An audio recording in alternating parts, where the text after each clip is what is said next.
வணக்கம். ஒரு புதிய அரசாங்கம் பொறுப்பேற்கும் போது அவங்களோட முன்னுரிமை என்ன, எப்படி செயல்பட போறாங்க அப்படிங்கறத அவங்க எடுக்கிற முதல் சில அதிரடி நடவடிக்கைகள் மூலமாவே நாம ஓரளவுக்கு கணிச்சிடலாம். குறிப்பா காவல்துறையில செய்யப்படுற மாற்றங்கள் ரொம்பவே முக்கியமானது. இன்னைக்கு நாம இந்த விரிவான அலசல்ல பார்க்க போறது தமிழ்நாட்டுல புதிய அரசு பொறுப்பேற்ற உடனே காவல்துறை கட்டமைப்புல செஞ்சிருக்கக்கூடிய ஒரு மிகப்பெரிய சீரமைப்பை பற்றி தான். இந்த அதிரடி மாற்றங்கள் நம்ம மாநிலத்தோட சட்டம் ஒழுங்குலையும் குறிப்பா பொதுமக்களோட பாதுகாப்புலையும் என்ன மாதிரியான தாக்கத்தை ஏற்படுத்த போகுதுன்னு நம்ம தெளிவா பார்க்கலாம். ஓகே, நேரா விஷயத்துக்கு வருவோம். இந்த ஒட்டுமொத்த காவல்துறை அறிவிப்புகள்லயே எல்லார் கவனத்தையும் ஈர்த்த ஒரு மிக முக்கியமான முன்னெடுப்பு இருக்கு. அதுதான் சிங்கப்பெண் சிறப்பு படை. கேக்குறப்பவே ஒரு பெரிய கம்பீரமும் பவரும் இந்த பேர்ல இருக்குல்ல. தமிழ்நாட்டுல பெண்களோட பாதுகாப்பை உறுதி செய்யறதுக்காகவே பிரத்யேகமா இந்த புது ஸ்பெஷல் ஃபோர்ஸ் உருவாக்கப்பட்டிருக்கு. இது ஏதோ ஒரு சாதாரண அறிவிப்பு கிடையாதுங்க. பெண்களோட பாதுகாப்பிற்கு இந்த அரசு எந்த அளவுக்கு அதிக முக்கியத்துவம் கொடுக்கறாங்க அப்படிங்கிறதுக்கான ஒரு நேரடி சாட்சி இது. இப்ப நீங்க யோசிக்கலாம், இந்த நிர்வாக மாற்றம் எந்த அளவுக்கு பெருசு அப்படின்னு. மாநிலத்தோட சட்டம் ஒழுங்க மொத்தமா மறுசீரமைக்கிற நோக்கத்துல ஒரே அடியா மொத்தம் 15 முக்கிய ஐபிஎஸ் அதிகாரிகளை பணியிட மாற்றம் செஞ்சிருக்காங்க தமிழக அரசு. ஒரே நேரத்துல 15 பேர் அப்படிங்கிறது உண்மையிலேயே ஒரு மிகப்பெரிய ஸ்கேல் தான். ஏன்னா ஒரு திட்டம் மேலிடத்திலிருந்து அடிமட்டம் வரைக்கும் சரியா போய் சேரணும்னா அதிகாரிகளோட ஒருங்கிணைப்பு ரொம்ப ரொம்ப அவசியம். இத மாநில பாதுகாப்பு கட்டமைப்பை வலுப்படுத்துற ஒரு மிகப்பெரிய மாஸ்டர் பிளான் அப்படின்னே சொல்லலாம். சரி, இன்னைக்கு நாம என்னென்ன பார்க்க போறோம்னா, முதலாவதா சிங்கப்பெண் சிறப்பு படை பத்தி பார்ப்போம். அடுத்து ஐஜி பவானீஸ்வரி அவங்களோட தலைமை, அப்புறம் உயர்மட்ட இடமாற்றங்கள், மாவட்ட அளவிலான நியமனங்கள், கடைசியா இந்த ஒட்டுமொத்த மாற்றங்கள் எந்த அளவுக்கு முக்கியமானதுன்னு பார்க்க போறோம். முதல்ல இந்த ஒட்டுமொத்த சீரமைப்புக்கே அச்சாணியா இருக்கக்கூடிய சிங்கப்பெண் சிறப்பு படைய பத்தி பார்ப்போம். இந்த சிங்கப்பெண் சிறப்பு படை அப்படிங்கிறது தமிழ்நாடு முழுவதும் பெண்களோட பாதுகாப்பை உறுதி செய்யறதுக்காகவே பிரத்யேகமா உருவாக்கப்பட்ட ஒரு புதிய காவல் பிரிவு. சாதாரண போலீஸ் ஸ்டேஷனுக்கும் இதுக்கும் என்னங்க வித்தியாசம் நீங்க கேட்கலாம். இது முழுக்க முழுக்க பெண்களுக்கான ஒரு ஸ்பெஷல் டீம். பெண்களுக்கு எதிரான குற்றங்களை ரொம்ப விரைவாகவும் தீவிரமாகவும் கையாளுறது, பெண்கள் எந்தவித தயக்கமுமே இல்லாம தைரியமா போலீஸ அணுகிறதுக்கான ஒரு பாதுகாப்பான சூழலை உருவாக்குறது, இதுதான் இவங்களோட மெயின் டார்கெட். கட்டமைப்பு ரீதியா பார்த்தா இது ஒரு மிகப்பெரிய கேம் சேஞ்சர்னு தான் சொல்லணும். அடுத்த இரண்டாவது பகுதி ஐஜி பவானீஸ்வரி அவங்களோட தலைமை. இந்த முக்கியமான சிறப்பு படையை யாரு லீட் பண்ண போறாங்கன்னு பார்க்கலாம். இங்கே ஒரு ரொம்ப இன்ட்ரெஸ்டிங்கான விஷயம் என்னன்னா, ஐஜி பவானேஸ்வரி அவங்களோட முந்தைய பொறுப்புக்கும் இப்போதைய பொறுப்புக்கும் உள்ள வித்தியாசம்தான். இதுக்கு முன்னாடி அவங்க போலீஸ் ஹெட் குவார்ட்டர்ஸ்ல நிர்வாக பணிகளை கவனிச்சிட்டு இருந்தாங்க. ஆனா இப்போ நேரடியா களத்துல இறங்கி இந்த சிங்கப்பெண் சிறப்பு படையோட சிறப்பு அதிகாரி மற்றும் ஐஜியா பொறுப்பேற்றிருக்காங்க.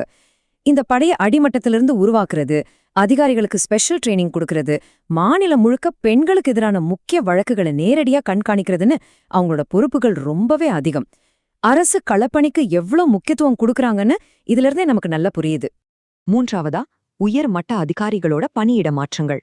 மாநில பாதுகாப்பு உறுதி செய்ய நடந்திருக்கக்கூடிய சில முக்கிய மாற்றங்கள் இதோ. நம்ம மாநிலத்தோட பாதுகாப்பை உறுதி செய்யணும்னா ஒரு ஸ்பெஷல் ஃபோர்ஸ் மட்டும் பத்தாது இல்லையா, ஒட்டுமொத்த கட்டமைப்புமே ஸ்ட்ராங்கா இருக்கணும். இப்ப பாருங்க, நிர்வாக பிரிவு டிஜிபியா இருந்த வெங்கட்ராமன் இப்போ குடிமைப்பொருள் வழங்கல் சிஐடி கூடுதல் டிஜிபியா நியமிக்கப்பட்டிருக்காரு. ஒரு மாநிலத்துக்கு பொருளாதார பாதுகாப்பும் உணவுப் பொருள் விநியோகமும் ரொம்ப ரொம்ப முக்கியம். அதே போல பிரவீன்குமார் வடக்கு மண்டல ஐஜியாகவும் மகேஷ் வேலூர் சரக டிஐஜியாகவும் பொறுப்பேற்றிருக்காங்க. அதிக மக்கள் தொகையும் தொழில் வளர்ச்சியும் இருக்கிற இந்த மாதிரி ஏரியாக்கள்ல அனுபவம் வாய்ந்த அதிகாரிகளை போடுறது ஒரு சிறந்த உத்தி. தலைநகர் சென்னை பாதுகாப்பிலையும் ரொம்பவே அதிரடியான மாற்றங்கள் நடந்திருக்கு. காத்திருப்போர் பட்டியல்ல இருந்த அவினாஷ்குமார சென்னை ஐஜியா நியமிச்சிருக்காங்க. சரவணசுந்தார் சென்னை குற்றப்பிரிவு துணை ஆணையராகவும், போக்குவரத்து இணை ஆணையரா இருந்த விஜயகுமார் சென்னை சட்டம் ஒழுங்கு இணை ஆணையராகவும் நியமிக்கப்பட்டிருக்காங்க. இதுல கவனிக்க வேண்டிய விஷயம் என்னன்னா, டிராஃபிக்ல இருந்தவங்கள, வெயிட்டிங் லிஸ்ட்ல இருந்தவங்களையெல்லாம் எடுத்து தலைநகரோட மிக முக்கிய பொறுப்புகள்ல களமிறக்கியிருக்காங்க. சட்டம் ஒழுங்குல நாங்க எந்த காம்ப்ரமைஸும் பண்ணிக்க மாட்டோம் அப்படிங்கிற ஒரு கிளியரான மெசேஜ் இதுல இருந்து நமக்கு தெரியுது. நான்காவது பகுதி மாவட்ட அளவிலான நியமனங்கள் மற்றும் எஸ்பி இடமாற்றங்கள். இப்போ மேலிடத்துல நடந்த மாற்றங்களை பார்த்தோம். அடுத்து இந்த கட்டமைப்பு மாவட்ட அளவுல எப்படி மாறுதுன்னு பாப்போம். புதுக்கோட்டை எஸ்பியா இருந்த அபிஷேக் குப்தா தூத்துக்குடி எஸ்பியாகவும், ஆவடி காவல் பயிற்சி எஸ்பியா இருந்த பிருந்தா நீலகிரி மாவட்ட எஸ்பியாகவும், ஷனாஸ் கள்ளக்குறிச்சி எஸ்பியாகவும், அரவிந்த் காஞ்சிபுரம் மாவட்ட எஸ்பியாகவும் நியமிக்கப்பட்டிருக்காங்க. ஒவ்வொரு மாவட்டத்துக்கும் ஒவ்வொரு தனிப்பட்ட சவால் இருக்குங்க. இப்போ நீலகிரின்னு எடுத்துக்கிட்டா டூரிஸ்ட் பாதுகாப்பு, தூத்துக்குடினா கடலோர பாதுகாப்பு மற்றும் தொழில் நகரங்களுக்கான சவால்னு நிறைய இருக்கு. இதையெல்லாம் ஹேண்டில் பண்ணதான் அதிகாரிகளை ரொம்பவே துல்லியமா செலக்ட் பண்ணிருக்காங்க. இன்னும் சில முக்கிய மாவட்ட மாற்றங்களை கவனிச்சா இதோட பிரம்மாண்டம் உங்களுக்கு புரியும். பவன்குமார் கோவை எஸ்பி ஆகவும், சதீஷ்குமார் திருவாரூர் மாவட்ட எஸ்பி ஆகவும், ரவீந்திரகுமார் குப்தா புதுக்கோட்டை மாவட்ட எஸ்பி ஆகவும் இடமாற்றம் செய்யப்பட்டிருக்காங்க. கோயம்புத்தூர் மாதிரி ஒரு பெரிய இண்டஸ்ட்ரியல் சிட்டியோட சட்ட ஒழுங்கு தேவைகள் வேற, திருவாரூர் மாதிரி ஒரு விவசாயம் சார்ந்த மாவட்டத்தோட தேவைகள் வேற. நம்ம மாநிலத்தோட வெவ்வேறு புவியியல் அமைப்புகளுக்கும் மக்களோட தேவைகளுக்கும் ஏத்த மாதிரி தான் இந்த பரவலான மாற்றங்கள் நடந்திருக்கு.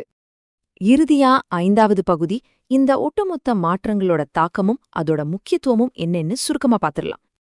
இதுலேருந்து நாம புரிஞ்சிக்க வேண்டிய மிக முக்கியமான விஷயம் என்னன்னா, இது ஏதோ ரூட்டீன் டிரான்ஸ்ஃபர் கிடையாது. இது ஒரு முழுமையான ஸ்ட்ரக்சரல் சேஞ்ச். பிரத்யேகமா சிங்கப்பெண் படைய உருவாக்கினது, 15 IPS அதிகாரிகளை ரொம்ப ஸ்ட்ராட்டஜிக்கான இடங்கள்ல போட்டது, சென்னை தொடங்கி எல்லா மாவட்டங்கள்லயும் போலீஸ் கட்டமைப்பை பலப்படுத்தினதுன்னு மேலிருந்து கீழ் வரைக்கும் ஒரு தெளிவான மாஸ்டர் பிளானோட இந்த சீரமைப்பு நடந்திருக்கு. களத்துல இருக்கிற எஸ்பிகள், மண்டலங்களை நிர்வகிக்கிற ஐஜிகள், அதுக்கப்புறம் இந்த சிங்கப்பெண் சிறப்பு படை, இது எல்லாமே சேர்ந்து பொதுமக்களுக்கும் குறிப்பா பெண்களுக்கும் ஒரு மிகப்பெரிய பாதுகாப்பு அரணா செயல்பட போகுது. ஃபைனலா உங்களுக்கு ஒரு கேள்வி.